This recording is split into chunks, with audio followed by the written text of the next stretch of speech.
29 décembre, 23h46. Je finis de me préparer, la bouffe est dans les sacoches, les 500 km itinéraires sont chargés dans mon téléphone. Comme l'an dernier, je m'apprête à affronter les 500 km de la Festive 500 d'une traite. Seulement, cette année, je serai seul sur tout le parcours. Grâce à Héroïne, j'ai pu monter un projet et avoir une dérogation pour les 24 heures. Le programme s'annonce costaud, mais je suis confiant. C'est comme ça qu'a commencé cette aventure, mais tout s'est pas fini comme prévu.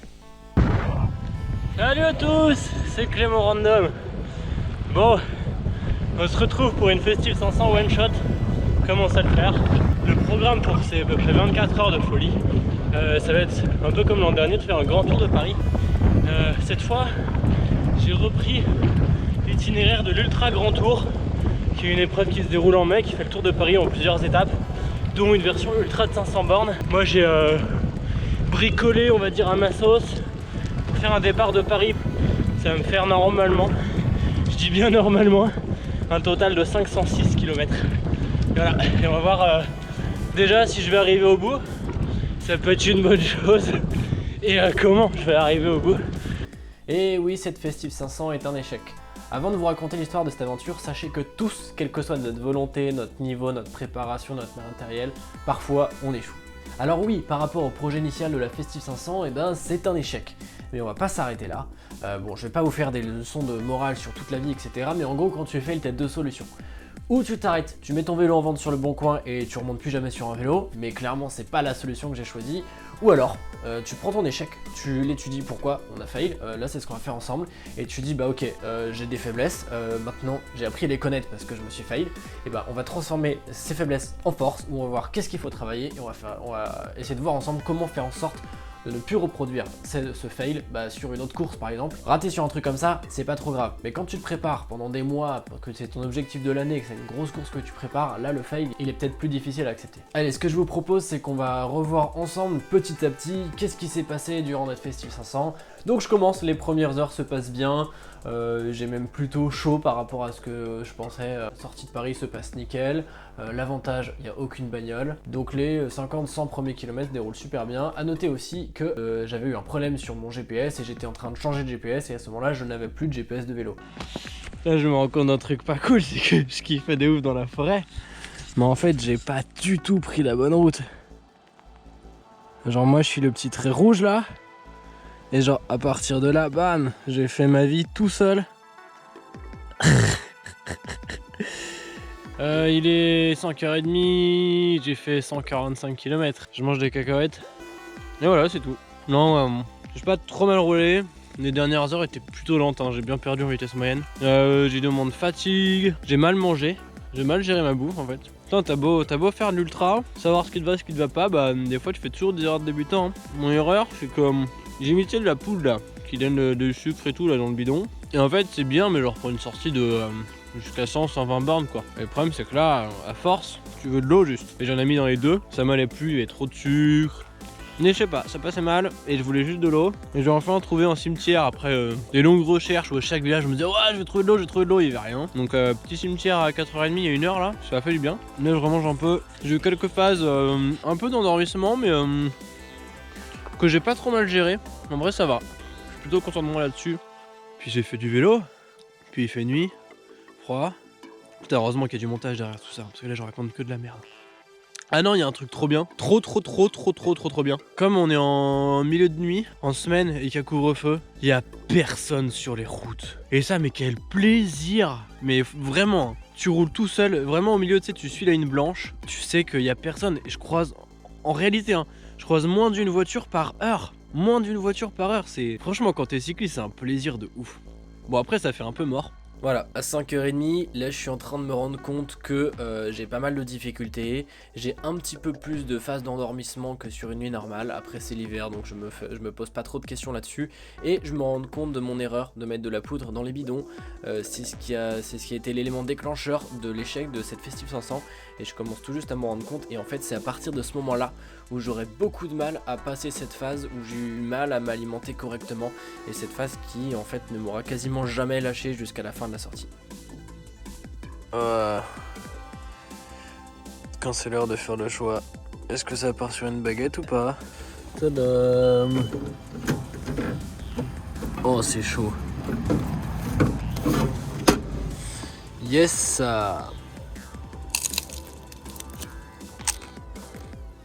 sens que c'est du pain de la veille, donc il n'est pas frais. Il a fait une baguette qui est pas froide à n'importe quelle heure. Et sans l'ultra, c'est ultra cool. Oh putain, je suis dans une phase difficile de ouf là. De se voir à la taille de mes yeux, je suis fatigué. Il commence à faire jour et j'arrive pas à me motiver à me ressortir là. J'avance pas. J'ai fait l'erreur de merde là de tout à l'heure là, j'ai mangé trop sucré. Je suis tombé devant une boulangerie, il n'y avait pas de café. Je savais pas quoi prendre. J'ai pris un croissant aux amandes. J'ai pris 2 bouchées dedans, ça m'a écœuré. Du coup, là c'est dur. Depuis tout à l'heure, je m'engueule moi-même là en disant allez Clément là, allez tu te motives putain, bouge-toi le cul, réveille-toi. Ça veut pas. Hein. Je sais plus si je l'avais dit tout à l'heure, genre 30 minutes ou 1 heure avant le lever du jour. Il y a eu du verglas, mais comme j'ai rarement vu. Le cul sur la selle, t'accélères et la roue arrière glisse sur du plat. Donc j'étais absolument pas confiant, surtout qu'après ça a descendu un peu. En vrai, je pense dans la descente ça a été. Mais quand t'as glissé sur des trucs cons comme ça avant, tu perds genre toute ta confiance en toi après quoi. Ah c'est joli. Et voilà, et glissade. Je me remotive là. Allez Clément, tu te réveilles et tu pédales. Bon bah hein, ça se voit à ma gueule, je suis dans le dur de ouf. Depuis quelques heures là je lutte contre le sommeil, contre le froid, c'est pas facile.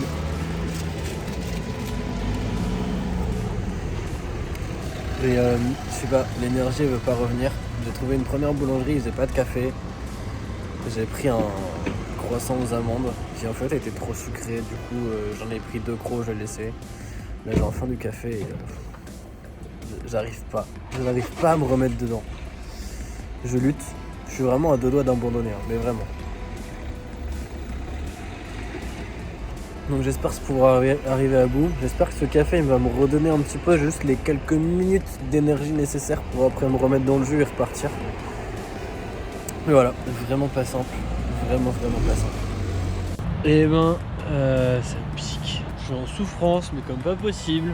Bon, c'est cool en tout cas. Vous me motivez bien avec les petits messages Insta et tout. Je suis à 215 km, 213 exact. En vrai, je pense que je vais m'arrêter à 250. Je m'amuse pas. Parce que d'habitude, je me connais en fin de nuit, c'est là où j'ai du mal. Mais avec le lever du jour, ça va mieux. Et là, le jour s'est levé et j'avance. En fait, j'avance pas vite.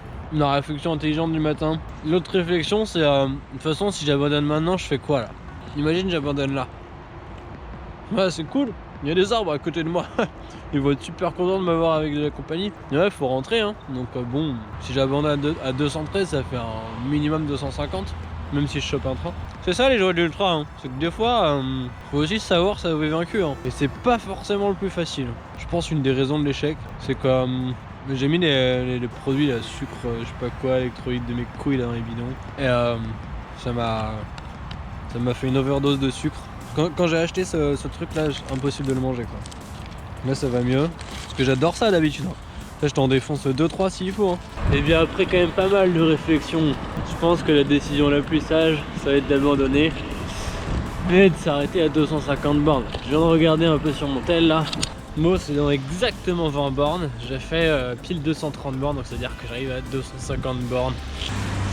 Je serais quand même content de moi d'avoir roulé 250 et tout.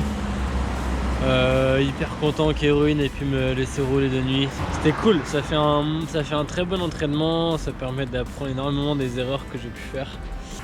Regarde, t'as vu, je pointe super mal du doigt, mais par là il est écrit que Meaux c'est à 8 km et il y aura à manger et un train.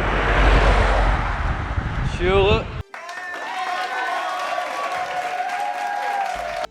Et voilà, c'est comme ça que je me suis arrêté à Meaux, que j'ai pris un train et que je suis rentré chez moi après seulement 250 km de Festif 500.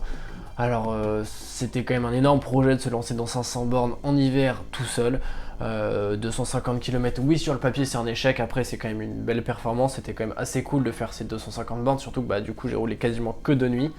Je me suis quand même bien poussé dans mes limites à la fin parce que vraiment j'en pouvais plus, j'avais plus aucun plaisir sur le vélo. Mais voilà, j'espère que cette analyse d'échec elle va vous apprendre aussi que c'est pas parce qu'il y a une fois que tu te fails que c'est fini dans le vélo et que t'es mauvais ou quoi que ce soit. Même moi tu vois ça m'arrive. Donc voilà, ça lance un peu ma préparation sur l'année 2021. Je me rends compte aussi qu'avec l'hiver j'ai moins roulé et j'ai perdu pas mal de niveau par rapport à ce que je faisais l'été dernier. Donc voilà, moi de me préparer et puis objectif Normandie 4 dans un mois et demi.